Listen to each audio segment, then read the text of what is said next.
porque eu acho importante a gente lembrar, para pensar essa discussão, que nós vivemos numa sociedade digital. Nós vivemos numa sociedade online. Isso é um fato inegável. Então, quando a gente pensa da vida da igreja, quando a gente fala, né, usando essa expressão que estamos usando aqui hoje, igreja online, a gente está usando ela de propósito para não falar apenas do culto, mas de todo o desenvolvimento que há nessa relação da vida virtual eclesiástica.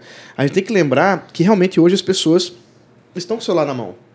As pessoas estão andando na rua, estão nos shoppings, estão nas faculdades, nas escolas, com o celular na mão, estão conectados, estão no Instagram, estão no WhatsApp, estão em uma diversidade de vida online, e a igreja certamente também está lá. Isso não é novo.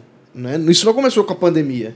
A igreja já estava com seus sites, né, com as comunidades de Facebook, de Orkut, de Instagram, do que seja. Isso já existia. Mas é claro que essa discussão ela se intensifica quando a gente começa a pensar nos limites que há nisso, né? Nas barreiras que existem, nas diferenças que são claras entre uma vida virtual e uma vida física ou presencial. E acho que é importante, Uriel, você que é um cara que manja bastante do assunto, né, cara? Porque já está discutindo sobre isso há bastante tempo, pensando sobre isso há bastante tempo, que é importante pensarmos sobre essa vida virtual da sociedade.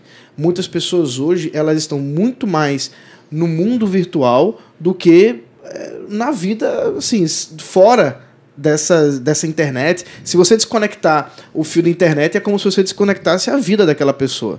É importante pensar sobre isso.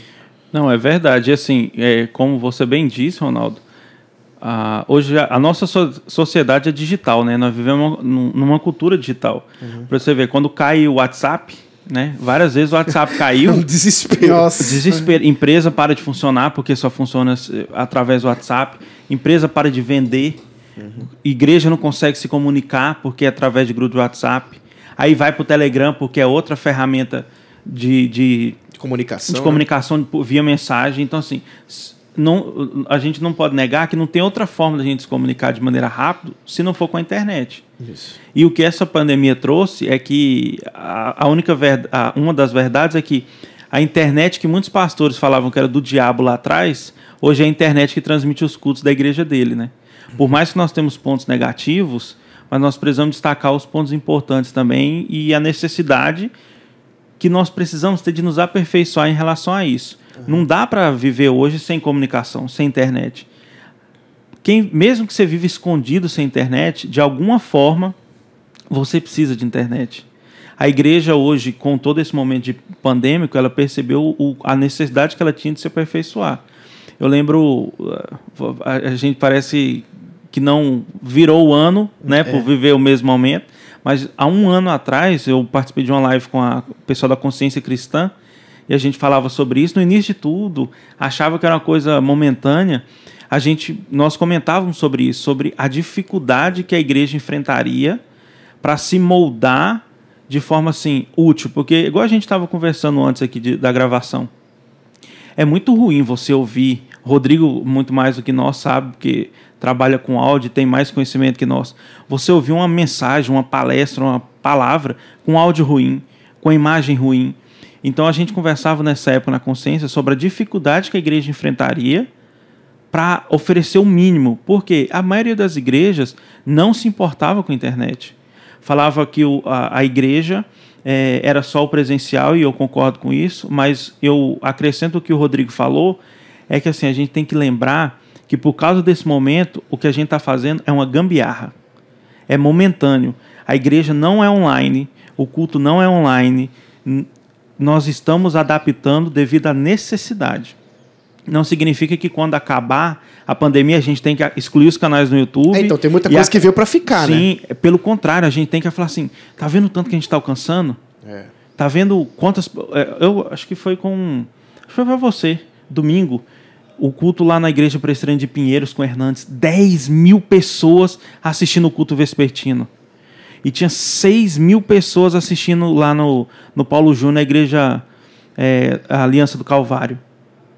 Cara, é muita gente. Ou seja, ali, diferente, tinha 14 mil pessoas em 2 canais. Sendo alcançadas. É. E olha que nós, confessionais, igreja presbiteriana principalmente, a gente peca muito em relação a isso. A igreja a vulgo Igreja do Véu... A congregação cristã. Congregação cristã, eles transmitem culto para mais de 100 mil pessoas. Nossa. Já parou para pensar uma igreja transmitir para mais de 100 mil pessoas?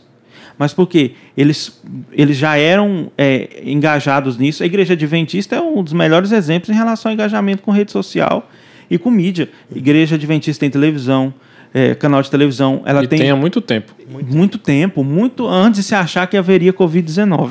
Sim. Entendeu? Ela investia nisso, investe em mídia social, investe em canal, investe em tudo isso. E a gente só acordou com a pandemia. Muitas igrejas passam a ter não vou dizer que um super equipamento, mas passa a ter uma estrutura mínima para conseguir atingir pelo menos a sua membresia quando a pandemia estoura. Não, e isso é tão verdade que ano passado, até recentemente, eu participei de uma live para falar sobre isso e eu fui tentar somar o máximo que eu conseguisse e relembrar sobre isso. Foram mais de 40 pastores e igrejas que entraram em contato comigo sobre aquisição de equipamento. Pedindo um norte, igreja no começo que não sabia como que fazer uma reunião do conselho, porque não sabia o que era Zoom, o que era Google Meet, que não tinha noção de como se organizava para isso. Pelo menos esse básico, né? Pelo menos o básico. Não é assim, falar assim, eu quero uma câmera de 40 mil reais com uma grua, com um drone. Não, tá falando de ter uma câmera lá de seus 800 reais, um tripé, um cabo P10, P2 para ligar o áudio e pronto. Igreja que não tinha isso. Elas estavam erradas em não ter? Vamos dizer que não, mas era necessário que ela se aperfeiçoasse e tivesse conectado. Muitas igrejas não tinham nem canal no YouTube. Muitas igrejas abriram um canal no YouTube na pandemia. Quantas igrejas que precisavam transmitir pelo celular, que era o meio mais fácil, que fizeram campanhas, o PNO ajudou. 1.000 inscritos. Eu ajudei com os perfis dos pastores a conseguir 1.000 inscritos, que era a única forma de transmitir via celular, que era, vamos dizer assim, praticamente todas as igrejas tinham alguém que tinha um celular que conseguisse transmitir. Isso. Então, para pensar, as igrejas não tinham um canal para colocar seus sermões. Qual que era a intenção delas ter um canal? Mas vamos pensar por outro lado. Quão abençoador seria se todas as igrejas tivessem um canal que colocasse seus sermões, colocasse seus estudos. Por quê? Porque nós usamos plataformas que não são nossas. Nós vivemos em regras dos outros. E é por isso que a gente não pode cobrar deles uma cosmovisão cristã reformada, porque a gente usa, ao mesmo tempo que a gente também não pode abraçar tudo que eles fazem e achar que nos conformamos com perseguições e com dificuldades, mas assim, nós usamos a plataforma deles. Vai no YouTube e vê quais são os 100 vídeos mais acessados de um ano.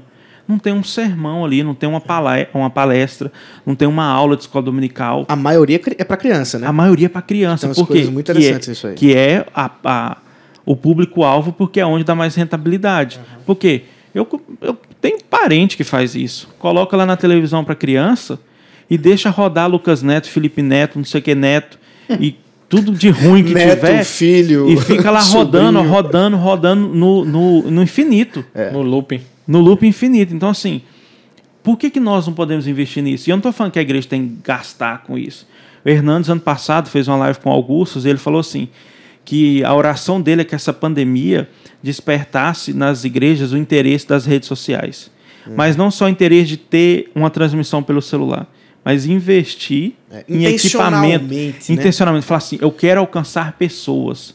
Porque quando a gente põe um sermão no YouTube, quando a gente põe um vídeo, a gente não quer se divulgar.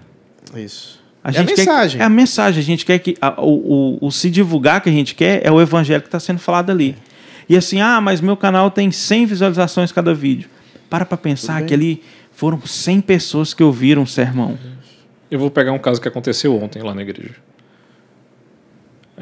Um pastor amigo nosso liga para mim no sábado e diz assim, uma família que eu estava começando a acompanhar acabou de se mudar e eu indiquei para ele ir para aí.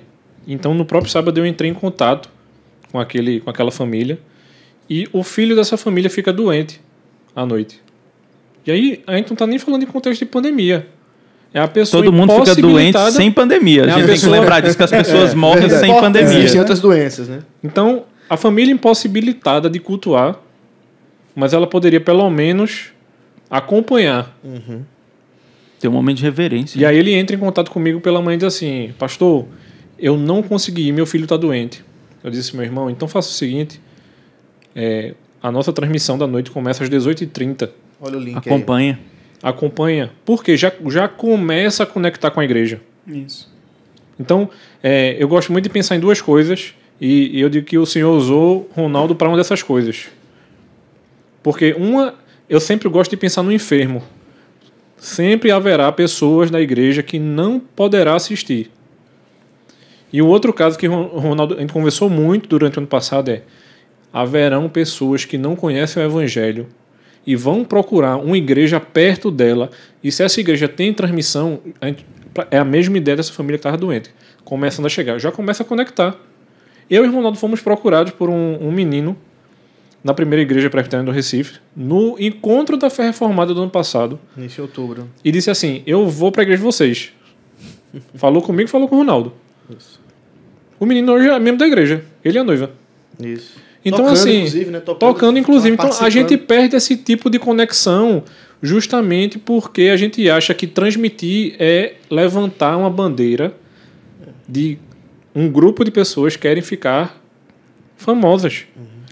Serem visíveis, né, na internet não é esse o objetivo. Isso. E aí eu acho que existe esse equilíbrio. Né? Existe pessoas Claro que existem querem, pessoas mas que querem fazer isso.